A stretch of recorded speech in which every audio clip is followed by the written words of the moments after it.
안녕하세요. 저는 부산에 살고 있는 30대 중반의 여성입니다. 저는 최근에 너무도 행복한 나날들을 보내고 있습니다. 얼마 전 드디어 남편과 이혼을 하고 알터니가 빠진 것처럼 시원하게 새로운 인생을 시작했거든요. 사연 없는 이혼이 어디 있겠느냐마는 제가 이혼하게 된 건 정말 소설이라고 믿고 싶을 정도로 기가 막힌 사건들 때문이었습니다. 시댁이락은 최대한 멀리하면 멀리할수록 좋다던데 저희는 오히려 시어머니가 저희 집에 들어와서 사시게 되었거든요. 그것도 제 의사와는 전혀 상관없이요. 원래도 좋지 않았던 결혼 생활은 그때부터 아주 최악으로 치닫기 시작했습니다. 그 뒤부터 있었던 일들은 다시 떠올리기에도 진저리가 처질 만큼 징글징글했어요. 남편이고 시어머니고 다 똑같은 사람이었거든요.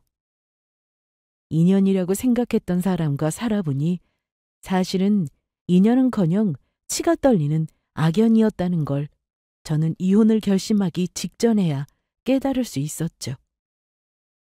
이제는 원수 같은 남편도 그리고 저를 괴롭히던 시어머니에게도 모두 해방되었습니다. 그 이야기를 지금부터 들려드려 볼게요. 남편과 저는 4년 전에 결혼을 했습니다. 저는 연애나 결혼 상대를 만날 때 있어서 다른 조건들은 그다지 중요하지 않았어요. 저도 평범한 사람이니 상대방에게도 특출나거나 특별한 걸 바란 것도 아니었고요. 너무 극단적으로 치우친 조건만 아니라면 나머지는 함께 살아가면서 맞춰갈 수 있다고 생각했었고요. 제가 내세웠던 조건은 딱 3가지였습니다. 우선 저와 가치관이 비슷하고 그 다음으로는 부지런해야 한다는 것이었어요. 마지막으로는 지나친 과음을 하지 않는 사람, 그리고 담배를 피우지 않는 사람이기만 하면 됐어요. 술과 담배의 문제는 개인의 의지로 해결하기가 절대 쉽지 않은 것 같았기 때문이었고, 2번째 조건의 이유는 제 생각에는 게으른 건 천성이라서 바뀔 수 있는 게 아니라고 봤거든요. 저는 그 사람과 일단 연애를 시작하면서 과연 남자친구가 앞으로 평생을 함께할 정도로 배우자에 적합한 사람인지를 확인했습니다. 놀랍게도 연애를 하던 당시까지만 해도 당시에 제 남자친구에게서는 제가 실망스럽다고 느껴질 만한 그 어떤 모습도 없었습니다. 제가 술, 담배를 싫어하는 걸 알고는 술은 회식이 아니고서는 정말로 거의 마시는 일이 없었고 그 끊기 힘들다던 담배도 끊더라고요. 연애를 시작하기 전에 어차피 지금도 금연 중이니까 상대방이 싫어한다면 이번 기회에 확실히 끊을 수 있겠다라고 큰 소리를 치긴 했지만요. 솔직히 저는 그 말을 다 믿지는 않았습니다. 그리고 다시 담배를 피우기 시작한다면 언제든지 헤어질 마음의 준비가 되어 있었고요. 그런데 이게 웬일인지 정말로 그렇게 끊기가 힘들다는 담배를 다 끊더라고요. 저는 애초에 한 번도 흡연을 해본 적이 없었기 때문에 주변 사람들에게 물어본 적이 있었습니다. 2년이면 끊었다고 볼 수 있는 거냐고요. 사람들의 반응은 놀라울 정도였죠. 이야, 담배 끊는 거 보니까 진짜 독한 사람인데? 찐사랑이네, 찐사랑이야. 어떻게 담배를 다 끊지? 내 남자친구는 끊겠다고 한 지 5년이 넘는데도 아직도 피우고 있어. 절대로 못 끊던데? 근데 2년 금연한 것 가지고는 아직 몰라. 너 때문에 2년이나 끊은 것도 대단한 거긴 한데 10년을 금연하고도 다시 돌아가는 사람도 엄청 많다고 하더라. 우리 아빠만 해도 엄마 잔소리에 10년 넘게 끊었다가 지금은 그전보다 더 많이 피우시잖아. 그러니까 담배는 끊는 게 아니라 참는 거지. 아주 긴 시간 지켜봐야 한다고 하더라고. 일단 저는 남자친구의 가상한 노력에 후한 점수를 주기로 했습니다. 끊은 건지 참는 건지의 문제는 차치하고라도 당장이나마 저를 만나는 시간 동안은 금연을 했다는 사실이 고맙기도 하고 기특하기도 했어요. 이 문제에 대해 정말로 진지하게 생각했던 건 저희가 결혼을 앞두고 있기 때문이었습니다. 저는 절대로 흡연자 옆에서 평생을 간접 흡연을 하면서 살 생각은 없었거든요. 나중에 태어날 우리 아이의 건강을 위해서도요. 그리고 남자친구 본인의 건강을 위해서는 더 말할 것도 없었죠. 걱정하지 마. 내가 다른 건 몰라도 술이랑 담배로 희연이 네 속 썩이는 일은 절대로 없을 테니까. 다른 걸로는 하겠다는 말 같아서 어쩐지 불길하게 들리는 것 같다. 에이, 다른 것도 당연히 아니지. 지금까지 네가 싫어하는 짓 내가 한 번이라도 하는 거 봤어? 처음이야. 몰라서 한다 치고 한 번 지적하면 다시는 안 했잖아. 그래, 그건 맞지. 그러니까 쓸데없는 걱정하지 말고 결혼하자. 2년이면 서로 알 만큼 안 사이잖아. 여태껏 그래왔던 것처럼 앞으로도 제가 싫어하는 행동은 절대로 하지 않겠다는 남자친구의 약속과 함께 저희는 그렇게 결혼을 하게 되었습니다. 연애를 할 때도 별다른 문제가 없었고 결혼 준비를 하는 과정에서도 소소한 일들을 제외하면 마찬가지였기 때문에 저는 안일하게 그런 생각을 했던 것 같습니다. 결혼 생활이라는 것도 별거 없겠구나. 둘이서 잘 맞춰가기만 하면 앞으로 남은 인생도 이렇게 순탄하게 흘러가겠구나 하는 섣부른 생각을요. 하지만 인생은 그렇게 생각한 대로 흘러가는 것이 아니었습니다. 심지어 남편과 함께 해야 하는 결혼 생활이라는 건 더더욱 그랬죠. 그래도 생각해보면 신혼 초반 결혼을 한 지 1년이 되기 전까지는 큰 문제는 없었던 것 같습니다. 저희는 반반 돈을 모아서 결혼을 했고 둘 다 하는 일이 있어서 맞벌이를 하고 있었습니다. 남편은 결혼을 하기 전부터 작게 개인 사업을 하고 있었고 저는 직장을 다니고 있는 상태였어요. 저는 모 대기업의 회계부서에서 일을 하고 있었는데요. 실수를 해서는 안 되는 일이라 대부분 업무의 강도와 밀도가 높은 편이었습니다. 평균적으로 바쁘기도 했고요. 업무의 특성상 월말과 월초 그리고 분기별, 반기별로 엄청 바쁜 시즌 역시 따로 있었죠. 저에 비해서 남편은 시간적인 여유가 많은 편이었습니다. 남편은 무역 쪽의 중개 사업을 하고 있었는데 그 때문에 해외를 왔다 갔다 해야 하는 일이 조금 있는 걸 제외하면 평소에는 시간이 남아도는 편이었죠. 평일에도 시간 여유가 비슷한 친구들이나 소위 말하자면 사업 파트너라는 사람들과 골프 라운딩을 하러 다닐 정도로요. 시간 여유가 조금 더 되는 사람이 집안일을 챙기면 좋겠다고 생각했지만 남편은 집안일에 영 젬병이었습니다. 이건 사실 연애를 하던 시절부터 알고 있었던 사실이었는데요. 저와 결혼을 하기 전에는 내내 본가에서 부모님과 함께 살았던 남편은 시어머니가 먹고 입고 자는 데 필요한 모든 것을 다 해주셔서 집안일이라는 걸 해본 적이 없다고 하더라고요. 여보, 빨래를 젖은 채로 이렇게 뒀다가 빨면 세탁을 해도 냄새가 난다니까? 그리고 빨래를 했으면 건조기에 넣기 전에 털어서 넣었어야지. 국연채로 넣으면 이렇게 주름 생기잖아. 아, 미안해. 좀 쉬었다가 바로 빨래 돌린다는 게 깜빡해서 뒤늦게 넣어서 그래. 그리고 주름은 대충 좀 다리면 안 돼? 다림질을 할 거면 이렇게 쪼글쪼글하게 구겨서 다리면 다리는데도 얼마나 오래 걸리는데 뭐하러 일을 힘들게 2번을 해. 처음 남편과 살기 시작했을 때는 솔직히 말해서 조금 충격적이었습니다. 해본 적이 없다고 하니 제가 집안일을 가르칠 각오는 했었지만 이렇게 하나부터 열까지 다 떠먹여줘야 한다는 생각은 해보지 않았었거든요. 그런데 이건 아주 초등학생처럼 일일이 다 가르쳐야 하더라고요.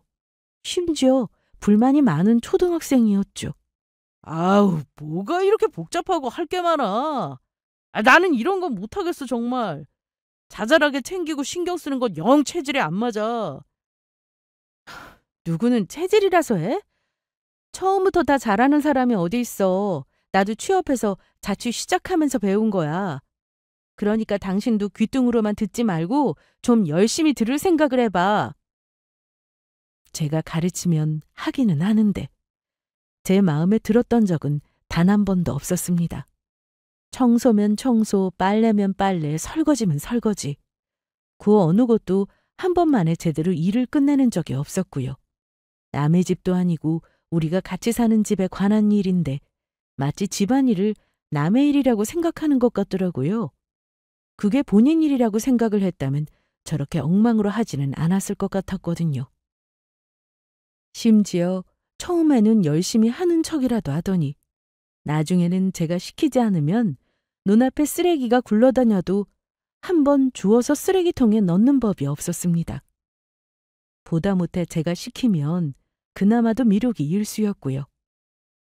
그렇게 몇 달이 흐르자 도저히 이대로는 안 되겠더라고요.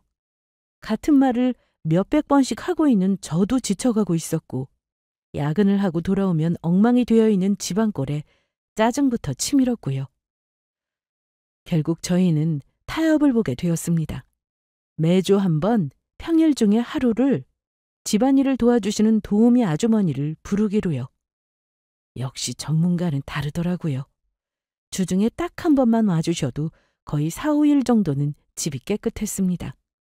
주말에는 남편과 제가 청소를 했어요. 금전적인 부담이 없는 건 아니었지만 일주일에 한 번만 와주시는 거라 그나마 나았죠. 한 달에 20만 원으로 깨끗한 집과 남편과 다툼 없이 지낼 수 있다는 것만 해도 그 값어치는 충분해 보였습니다. 저도 조금 마음 편히 일에 집중할 수 있었고요. 그 사이에 저희는 임신을 했고 너무나도 사랑스러운 딸아이를 낳게 되었습니다. 예정에 없던 임신은 아니었어요. 원래 결혼하기 전부터 남편과 저는 최대한 아이를 빨리 가지기로 계획했었거든요. 어차피 가지게 될 아이라면 둘 다 1살이라도 더 젊을 때 낳아야 고생을 덜 한다고 생각했죠. 신혼 초에는 남편과 집안일 문제로 많이 부딪히면서 과연 이 상태로 아이를 가지는 게 맞는 건가 싶은 마음에 걱정도 많이 했었습니다. 하지만 도우미 아주머니가 오시고 나서부터 남편과의 사이도 다시 좋아졌고 안심하고 아이를 무사히 출산할 수 있었죠. 그런데 또 다른 문제가 있었습니다. 휴직을 하고 있을 때는 그나마 괜찮았지만 제가 다시 복직을 하면서부터 아이를 봐줄 사람이 없었거든요. 믿을 만한 사람을 구하는 것도 큰일이었고요. 결국 저희는 친정의 도움을 받게 되었습니다. 고민 끝에 말씀을 드리자 감사하게도 친정엄마가 손주를 봐주겠다며 흔쾌히 수락을 하셨거든요. 이렇게 아이 문제까지 포함해서 결혼 후에 저희 부부는 친정의 도움을 이래저래 많이 받고 있었습니다. 반찬이며 김장 김치까지 얻어다 먹는 건 예사였고 저희 둘 다 바쁜 일이 생기면 결혼 전부터 키우던 반려견을 돌봐주시기도 했고요. 몇 년 동안 딸아이는 거의 친정 부모님이 다 키우셨다고 해도 과언이 아니었습니다. 심지어 용돈도 받지 않으셨어요. 엄마, 용돈 붙여드린 거 왜 그대로 다시 저한테 보내셨어요? 예, 용돈은 무슨 용돈이야. 너희 아버지 아직도 돈 벌고 계시지 않니? 그냥 그 돈 너희 살림에나 보태렴.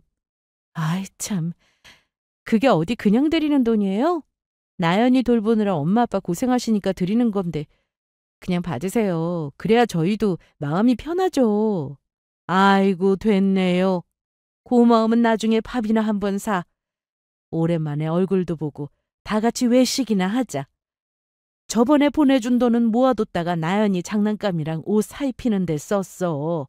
어쨌든 우리는 괜찮으니까 앞으로는 안 보내도 돼. 알았지? 친정 부모님은 한사코 제가 보내드리는 돈을 거절하셨어요. 그나마 몇 번 억지로 쥐어드렸던 돈도 본인들이 쓰시지는 않았고 전부 다 모아두었다가 손녀인 나연이에게 썼고요. 철마다 사입히는 옷들과 나연이가 먹는 간식들, 읽어야 하는 책들도 전부 다 엄마가 고르신 것이었죠. 물론 저희 친정이 조금 여유로운 편이기는 했습니다.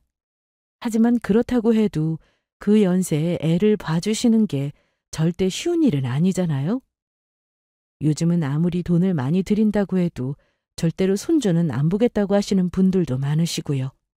그런데 저희 부모님은 오히려 용돈은 저희한테 돌려주시고 애 봐주시면서 여태껏 생색 한 번 낸 적이 없으셨어요. 너무 감사하기만 했죠. 덕분에 남편도 저도 한숨 돌릴 수 있었습니다. 그런데 문제 하나가 사라지면 또 새로운 문제가 기다리고 있었다는 듯 저희 앞에 달려오더라고요. 그건 바로 저희 시댁과의 관계였습니다. 시어머니는 평소에 상식 밖의 행동을 많이 하셨어요. 처음에는 저도 잘 몰랐었죠. 그나마 새 식구라도 예의를 차리셨던 건지 결혼 초에는 이 정도까지는 아니었거든요. 그런데 시간이 지날수록 시어머니의 태도는 점점 더 심해져만 갔습니다. 특히나 금전적인 부분과 관련된 문제일수록 그 정도는 더 심했습니다. 이 아가, 이번 달엔 내 생일 있는 건 안 잊었지? 네, 어머님 기억하고 있어요. 내가 엊그제 백화점에 들렀다가 받은 가방이 있거든? 지금 핸드폰으로 보내놨으니까 그걸로 주문하면 된다. 네? 가방이요? 그래, 그렇지 않아도 바쁜데 공연히 내 생일 선물까지 고민하느라 머리 아플 것 같아서 내가 미리 골라놨으니까 이제 신경 안 써도 된다고. 무슨 기념일만 되면 저렇게 고가의 선물을 당연하다는 듯이 저희에게 요구하셨고요. 친구들을 데리고 비싼 밥집에 가셨다가 카드값이 부족하다며 전화하신 적도 한두 번이 아니었습니다. 그럴 때마다 남편이 번번이 대신 결제를 해드렸고요. 그렇다고 돈이 부족하신 것도 아니었어요. 용돈을 안 드리는 대신 식재료나 필요한 생필품을 살 때 쓰시라고 드린 남편 카드를 가지고 계셨거든요.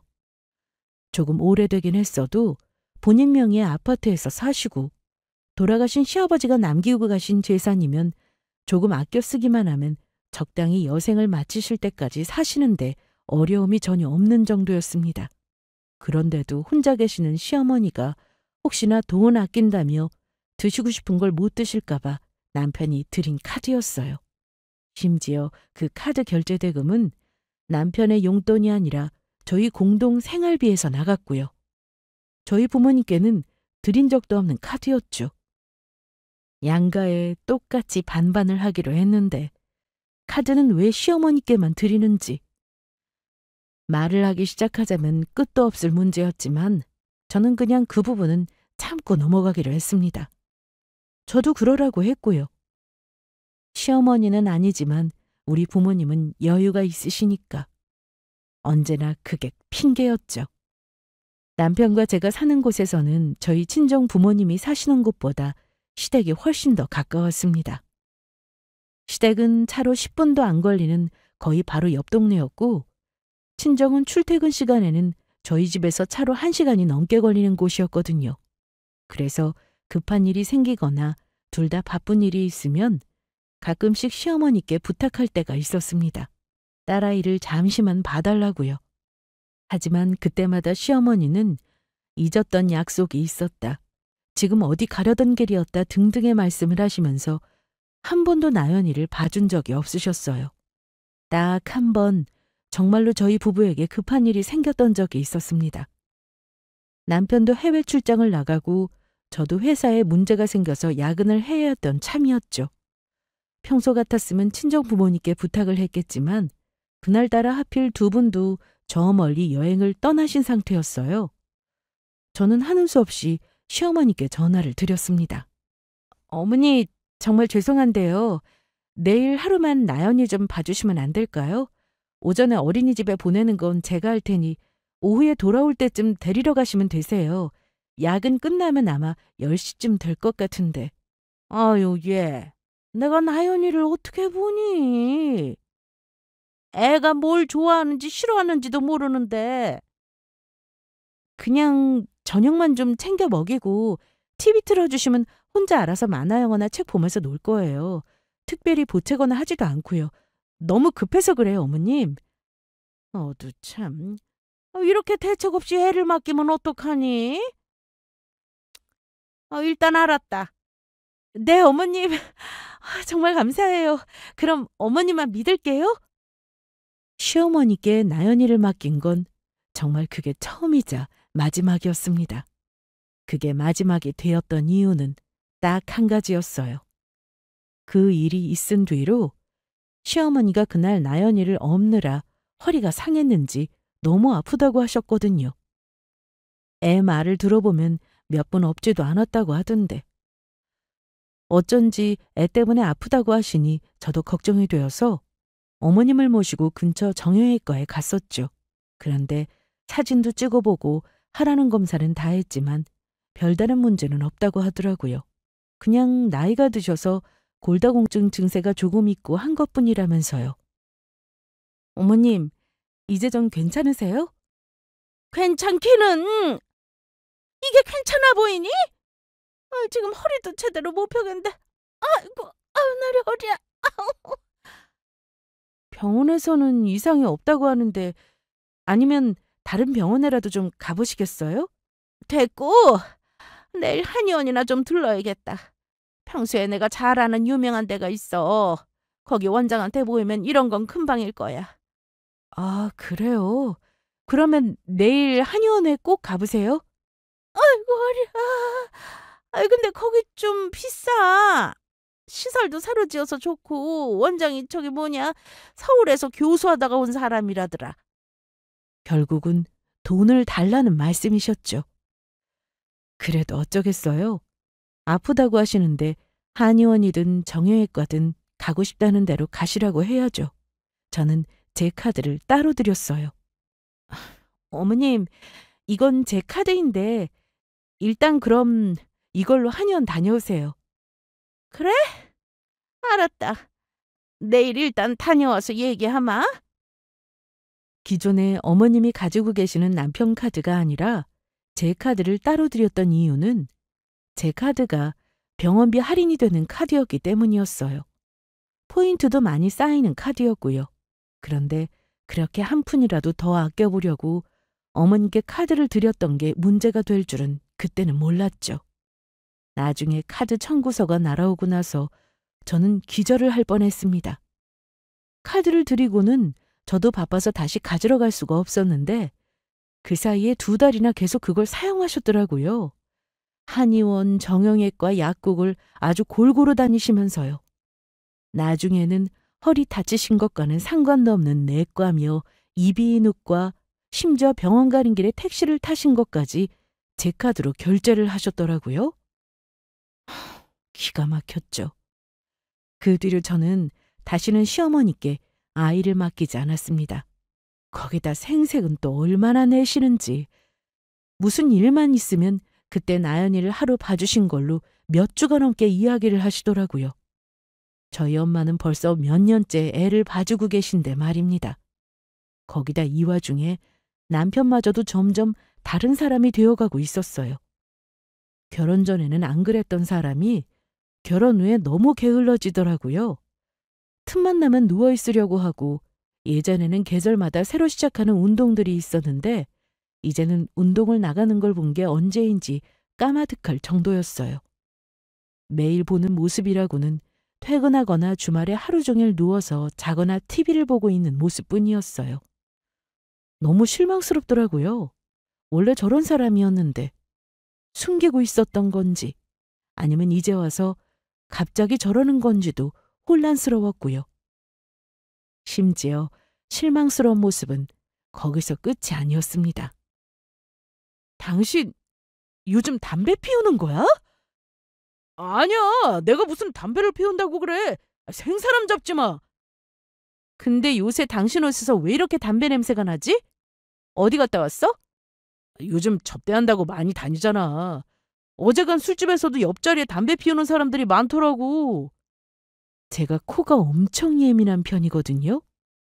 다른 건 몰라도 담배 냄새 하나는 기가 막히게 잡아내는 스타일이었죠.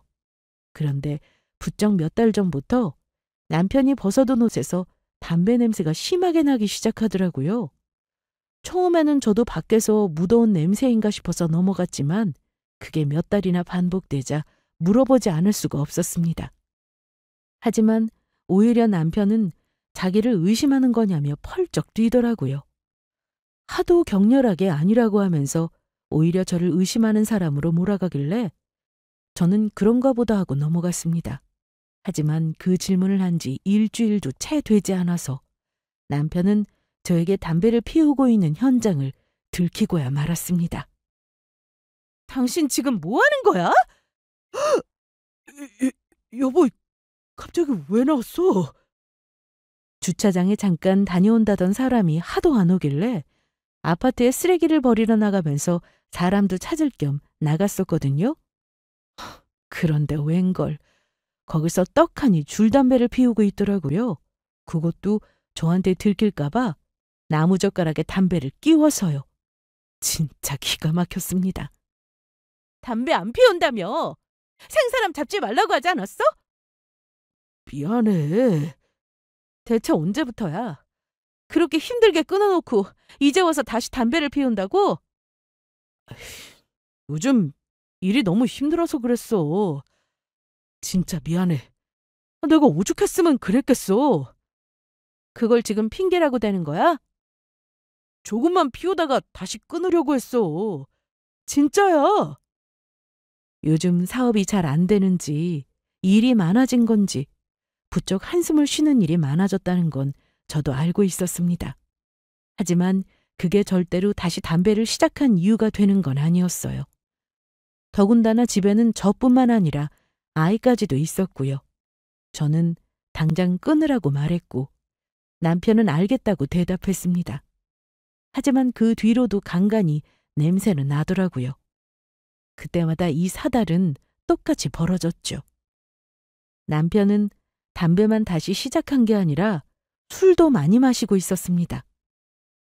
때가 연말에 가까워지고 있던 시기여서 모임이나 술자리가 많은 것은 저도 이해를 하고 있었어요. 하지만 그 도가 지나치고 있었어요. 모임에서 만취가 될 정도로 술을 심하게 마시고 온 적도 벌써 여러 번이었고 심지어 이미 취한 상태로 집에 와서 2차, 3차를 하겠다며 술을 마신 적도 있었습니다. 짜증도 부쩍 많아졌어요. 무슨 얘기만 하면 짜증을 내고 별것도 아닌 일로 까칠하게 반응을 하기도 했고요. 저한테는 그렇다 쳐도 애랑 사이가 좋은 것도 아니었습니다. 좋아질 사이도 없었죠. 애랑 놀아줄 시간이 없었으니까요. 나연이는 거의 하루 종일 친정 부모님과 시간을 보내다가 겨우 주말에나 집에 있는 아빠 얼굴을 제대로 보는 것이었는데 그 주말마저도 보는 모습이라고는 아빠가 등 돌리고 자는 모습뿐이었으니까요. 오죽했으면 어린이집에서 부모님 그림을 그리라고 시켰더니 아빠를 자는 사람으로 그려놨더라고요. 저랑 아이는 저 멀리 떨어져서 따로 놀고 있었고요. 살면서 그림을 보고 그렇게 슬펐던 적이 없었어요. 애한테도 미안했고요. 미나니 너는 요즘 왜 이렇게 살이 쪘어? 이 사람 집에서 아무것도 안 하고 하루 종일 잠만 자고 안 움직여서 그래요. 어머님이 좀 뭐라고 해주세요. 술, 담배도 다시 시작하고. 뭐? 담배를 또 피워? 아이고, 아가, 너도 문제다. 미나니 제가 나랑 살 때는 얼마나 부지런했는데 술, 담배도 결혼하고 다시 시작한 걸 봐라. 네가 집에서 남편 내조를 제대로 못하니까 애가 저렇게 망가지고 있는 거 아니냐? 살찌는 거 봤으면 네가 밥도 좀 건강식으로 먹이고 했어야지. 시어머니께 말씀드렸더니 오히려 제 탓을 하시더라고요. 본인이랑 살 때는 남편이 저렇지 않았다고 하시면서요. 남편이 나연이처럼 어린이집을 다니는 애도 아니고 벌써 30대 중반을 훌쩍 넘긴 사람을 옆에서 애처럼 누가 챙겨야 하는 게 맞는 건가요? 같이 살면서 아무것도 안 시키는 바람에 집안일도 제대로 못하는 건 둘째 치더라도요. 설상가상으로 최근에는 남편 사업마저도 어려워지고 있었습니다. 제가 회계부서에 있다 보니 원래 경제 동향에 대해서도 관심이 많은 편이었고 이쪽 방면으로 항상 공부도 하고 있었거든요. 그래서 남편에게 늘 갈수록 경기가 좋지 않으니 무리하게 사업을 확장하지 말라고 당부했었죠. 그런데 어디서 주워들은 정보로 잘 알아보지도 않고 투자한다고 하더라고요. 베트남에 무슨 시설을 짓는다던데 거기다가 투자를 하겠다고요. 당연히 저는 뜯어말렸었죠. 하지만 정말 확실한 건이라며 무조건 회의하는 거라고 수익이 몇십 배도 장담한다며 큰 소리를 치더라고요. 끝까지 확실하게 말리지 못했던 저의 잘못이었을까요? 일이 잘못되려고 그랬던 건지 아니면 애초에 정부가 잘못되었던 건지 베트남 정부가 개입하면서 그 사업은 무계한으로 연기가 되어버렸습니다. 일단 공사가 중지되면서부터 일이 꼬이기 시작했죠. 남편은 지금 하고 있는 사업 자금을 끌어다 쓴 데다 저 몰래 대출까지 더 받았더라고요. 대출금까지 합쳐서 저희 집에는 졸지에 빚이 1억도 아니고 무려 6억이나 생겨버렸습니다. 그러게 내가 하지 말라고 몇 번이나 말렸잖아. 그런데 내 말은 귀뚱으로도 안 듣더니 뭐? 나한테 말도 안 하고 대출까지 받아서는 이제는 빚이 얼마라고? 미안해 여보. 나도 이렇게 될 줄은 몰랐어. 진짜 미안한데 일단 우리 대출받은 돈부터 상환해야 할 것 같아. 그게 이자가 너무 높아서. 내가 미쳐 정말. 무슨 돈으로 상환을 해? 지금 살고 있는 우리 집 팔고 조금 작은 곳으로 옮기면 될 것 같은데. 한참 제 눈치를 보다가 말끝을 흐리며 내놓은 대답에 저는 뒤로 넘어갈 뻔했습니다. 제가 생각해도 돈 나올 구석이라고는 그 방법밖에 없기는 했어요. 하지만 이렇게까지 대책 없이 일을 벌렸다는 것 자체가 정말 기가 막히더라고요. 남편을 쥐잡듯 잡아봐야 당장 돈이 나오는 것도 아니고 저희는 일단 지금 살고 있는 집을 내놓고 급하게 이사를 갈 다른 집을 알아보기 시작했습니다. 애 다니던 어린이집도 문제 있고 제 직장과의 거리도 생각해야 하는데 정말 머리가 터질 것 같더라고요. 그러던 와중에 도움의 손길을 내밀어 준 건 다름 아닌 또 친정 부모님이셨습니다. 희연아, 너 아직도 집 알아보고 있어? 네, 엄마. 안 그래도 지금도 부동산이에요. 근데 마땅하다 싶은 게 없네요. 엄마가 알아보니까 우리 동네 근처에 저번에 같이 봤던 아파트 있지? 거기 40평대가 가격이 괜찮은 게 나왔다고 하더라고. 40평대 못 가요. 그 아파트면 우리가 지금 사는 데랑 별 차이도 없을 텐데. 엄마랑 아빠랑 얘기했어. 너희 좀 도와주자고. 일단 집으로 와. 네? 정말이에요? 일단 집으로 와보라는 말에 저는 곧장 부동산을 나와서 친정으로 뛰어갔죠. 엄마의 말씀은 사실이었습니다. 원래 저희는 지금 살고 있는 40평대 아파트를 처분하고 20평대 후반으로 이사할 생각이었거든요. 남은 돈은 빚부터 갚고요. 대충 얼마쯤 남을 것 같다는 말씀을 드렸더니 제 앞으로 통장을 내미셨어요. 집 근처에 봐두셨다는 아파트는 이 정도면 될 것 같다고 하시면서요. 애도 있는데 괜히 고생하지 말고 거기로 이사해. 우리도 너희가 근처로 온다면 나연히 봐주기도 편해질 거고. 엄마, 아빠, 죄송해요. 그리고 감사해요. 우리 딸 고생하지 말라고 도와주는 건데 감사할 게 뭐가 있냐? 쓸데없는 소리 하지 말고 얼른 이사 준비나 해. 그곳으로 이사를 하면 부모님 집과는 5분 거리였습니다. 제 직장과의 거리도 지금보다 훨씬 가까워졌고요. 집에 돌아와서 남편과도 이 문제에 대해서 이야기를 나누었습니다. 남편은 고민할 게 뭐가 있냐며 좋아서 죽으려고 하더라고요. 장모님이 진짜로 그렇게 말씀하셨어? 도와주시겠다고? 그래도 대뜸 그 돈부터 받는 건 조금 그런 것 같아서 일단 당신이랑 상의해보겠다고. 통장은 다시 엄마한테 드리고 왔는데. 나랑 상의할 게 뭐가 있어. 당연히 도움 주신다면 감사하게 받아야지. 내일 나랑 같이 뵈러 가자.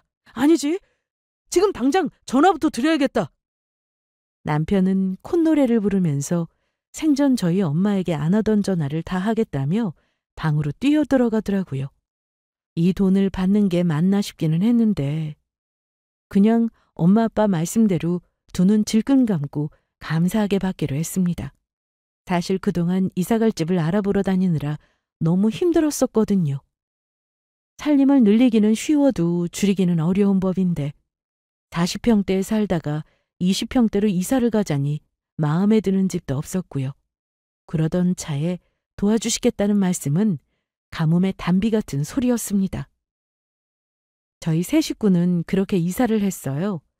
전에 살던 아파트보다 5년 정도 더 된 집이기는 했으나 그전보다도 평수가 더 넓고 구조가 잘 빠진 집이었습니다.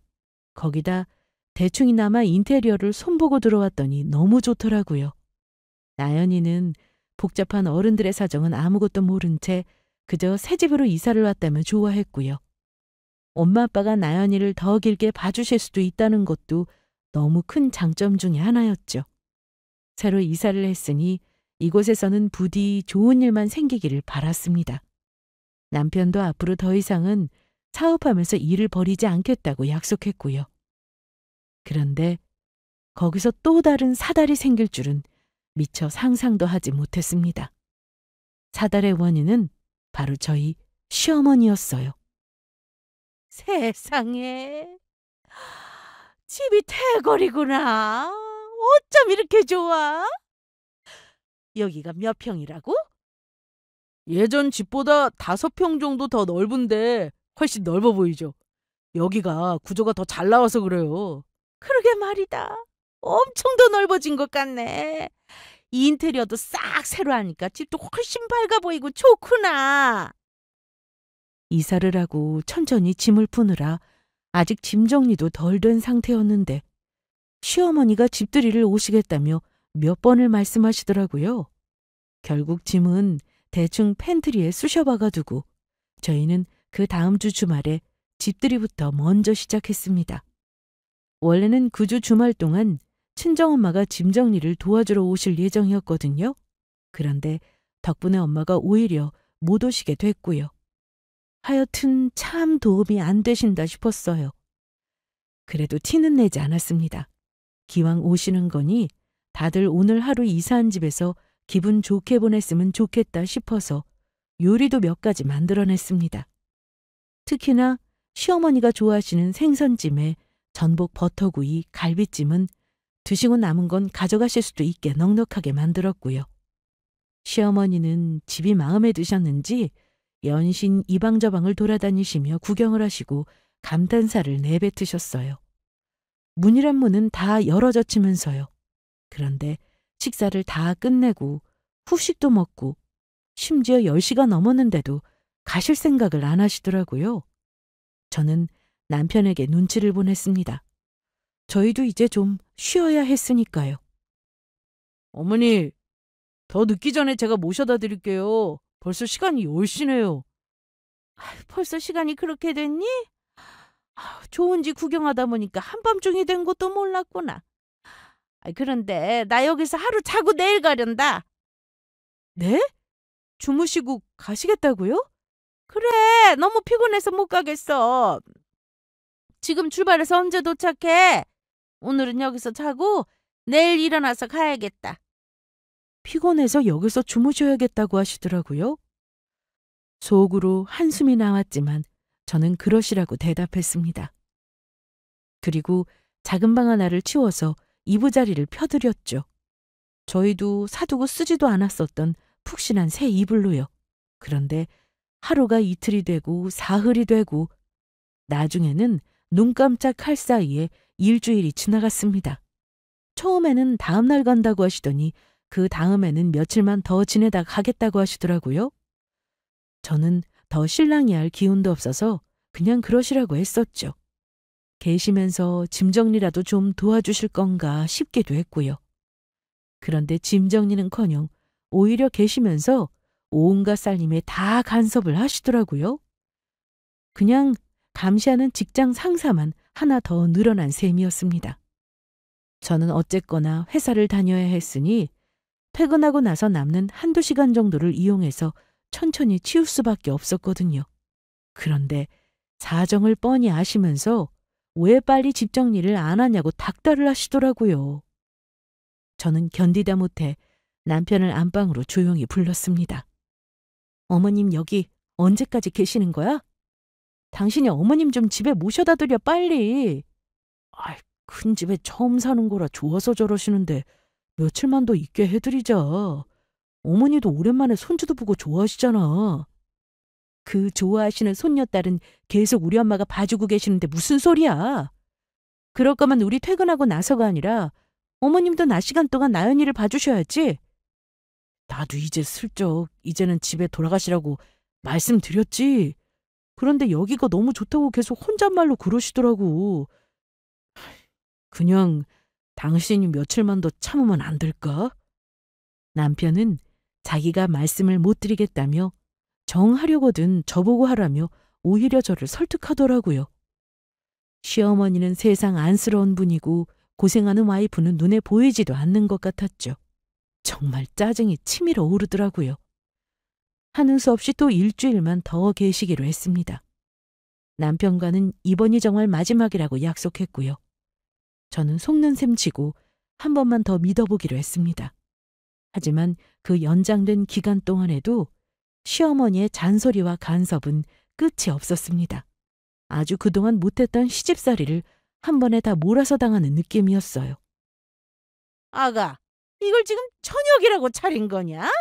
밥이 이게 뭐야? 네? 왜 그러세요, 어머님? 내가 지켜보니까 아침도 무슨 빵 쪼가리에 우유 같은 걸로 먹이고 끝내더만. 그럼 저녁상이라도 제대로 차려야 할 거 아니냐? 그런데 이렇게 부실하게 차려놓고 이게 밥이니?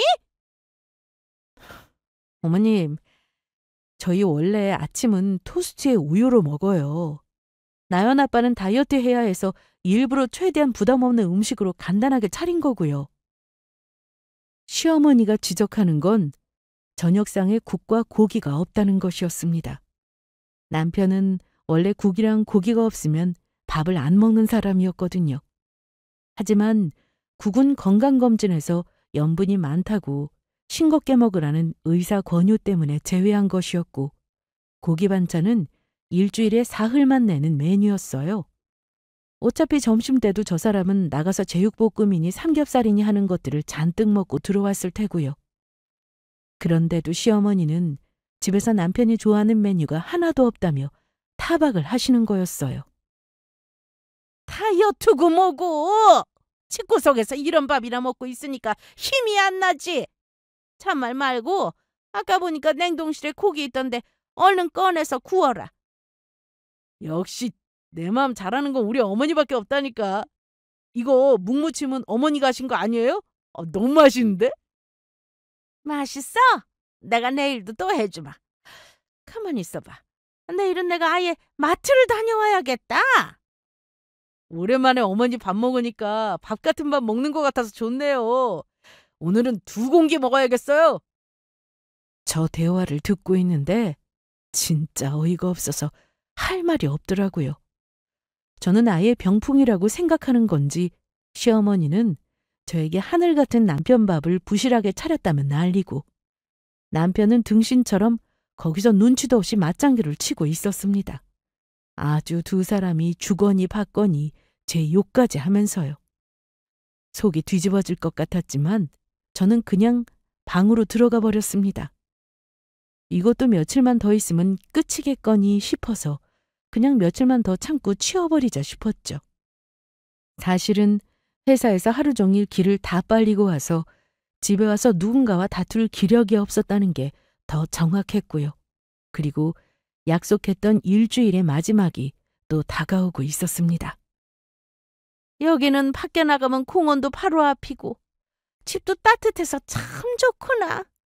본가가 아파트가 오래되다 보니까 우풍이 좀 심하죠. 여기는 단열이 잘 돼서 그래요. 어머님, 그래도 집을 너무 오래 비워두신 것 같아요. 이제 돌아가셔서 보일러도 좀 틀어놔야 할 텐데. 보일러야 내가 가서 틀어놓고 오면 되지. 남는 방도 많은데. 그냥 어머니 여기서 조금 더 지내시다 가시게 하자. 한참 비워놨는데 지금 거기 가면 집이 얼마나 썰렁하겠어. 결국 또 남편을 방으로 호출하지 않을 수가 없었습니다. 그런데 남편이 자꾸 버티면서 거실에서 들어올 생각을 안 하더라고요. 아마도 방으로 들어갔다간 제 입에서 들어올 말이 감당이 안 된다 싶었겠죠. 눈짓을 하는 저와 못 본 척 딴청을 피우는 남편, 그리고 그걸 눈치챈 시어머니가 먼저 입을 여셨어요. 아가, 여기서 나랑 사니까 너도 좋지 않니? 우리 나연이도 할미랑 같이 있으니까 좋지? 나연이야 당연히 어머니랑 같이 있는 게 좋죠. 저도 편하고. 저와 애한테 물어본 건데 남편이 냉큼 맞장구를 치더라고요. 어머니가 여기 계시니까 심신이 안정된다나 어쩌나 중얼거리더니 마음이 편하니 다시 재기할 수 있을 것 같다는 둥 말도 안 되는 헛소리를 하더라고요. 결국 시어머니가 이 집에 오신 지도 한 달이 넘어가고 있었습니다.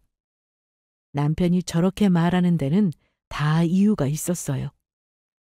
시어머니가 계시다 보니 그게 특권이라도 된 것처럼 본인도 해야 하는 집안일을 안 하고 있었거든요.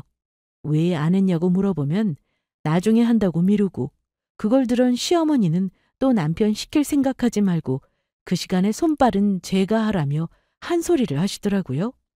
제가 안 하고 있으면 시어머니 본인이 하셨죠. 이 상황에서 남편이 불편할 일은 아무것도 없었습니다. 저 같아도 천국이었을 거예요. 와이프에게 미안하다는 양심의 가책을 전혀 느끼지 않는다면요. 남편의 상태를 보아하니 양심 같은 건 애진작에 사라진 듯 했고요. 당신 도대체 왜 이렇게 사람이 매정해? 추운 집이 힘들다고 하시는데 이 겨울에 기어이 어머니를 쫓아내야겠어? 남는 방도 이렇게나 많은데? 오늘은 무슨 일이 있어도 모셔다 드리고 오라는 저의 말에 남편이 이렇게 대답했습니다. 그 말을 듣는데 저는 마지막 이성이 끊기는 걸 느꼈죠.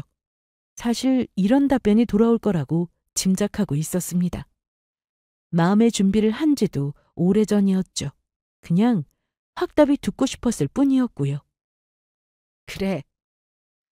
생각을 해보니 매정한 와이프랑 살려면 당신이 얼마나 힘들겠어? 근데 나는 성격이 못해 처먹어서 그런지 하루라도 더는 이렇게 살 생각이 없는데 어쩌지? 뭐? 당신이 여기보다 더 따뜻한 집으로 구해서 어머님 모시고 살아. 지금 그게 무슨 말이야? 이혼하자. 이 집에서 나가. 이 집의 명의는 제 이름이었어요. 부모님이 사주신 제 집이었죠. 제가 마지막으로 날린 최후 통첩에 남편은 뒤늦게 기겁을 하며 자기가 잘못했다고 하더라고요. 농담이겠지 하면서 저를 떠보더니 진심이라는 말을 알게 되자 개거품을 물면서 거실로 뛰어나갔어요. 어머니! 이제 그만 가세요! 어서요! 빨리 가서 짐 싸세요! 지금 날더러 나가라는 거냐? 나연애미가 그래? 나 쫓아내라고? 그런 거 아니에요! 여기서 지낼 만큼 지내셨잖아요. 나가세요! 남편은 어리둥절한 시어머니의 팔을 붙들고는 나가자며 난리를 피워댔습니다. 뒤늦게 진상을 알게 된 시어머니는 불효자식 놈을 키웠다며 소리를 고래고래 지르셨죠. 지금까지 내가 해준 게 얼만데 지 마누라 이혼하자는 말에 놀래서는 엄마를 쫓아낸다고 하시면서요.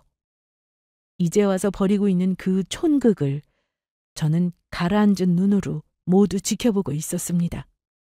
시어머니는 원래 저런 분이라고 치고 남편은 더 이상 제가 알던 그 사람이 아니었죠. 시어머니는 그날 드디어 본인의 집으로 돌아가셨습니다. 남편은 저에게 싹싹 빌기 시작했고요. 제가 이렇게까지 스트레스를 받고 있을 줄은 몰랐다면서요. 저는 대답 없이 미리 작성해두었던 이혼 서류를 내밀었습니다. 오늘 남편의 대답을 듣기 전에 이미 만들어두었던 것이었죠. 저는 듣지 않아도 사실 남편의 선택을 알고 있었거든요. 이미 만정이 다 떨어져 버린 것도 그 전이었고요. 그동안 남편으로도 실망스러운 모습과 결혼 전에 약속했던 그 모든 약조들을 깨어버린 것, 가장으로서도 무책임한 행동과 아이의 아버지로서도 빵점이었던 그 모든 날들을 돌이켜봤을 때요. 결국 저희는 이혼을 했습니다. 나연이는 이 집에서 저와 함께 살게 되었고요. 어차피 남편은 아이를 제대로 본 적도 없었으니까요. 남편은 모든 짐을 빼서 시댁으로 이사를 했습니다. 그 뒤로는 어떻게 사는지 관심도 없고요. 한 달에 한두 번 남편은 나연이를 만날 수 있었지만 그것도 얼마 못 가서 찾아오지를 않더라고요. 저에 대한 사랑도 아이에 대한 사랑도 그저 거기까지였던 거죠. 저의 30대를 행복하게도 끝없이 불행하게도 했던 남편과의 인연은 드디어 매듭을 지었습니다. 더불어 시어머니와의 악연까지도요. 저는 나연이와 친정 부모님과 함께 주말마다 나들이를 나가고 즐겁게 지내고 있습니다. 늘 그랬던 것처럼요. 들어주셔서 감사합니다.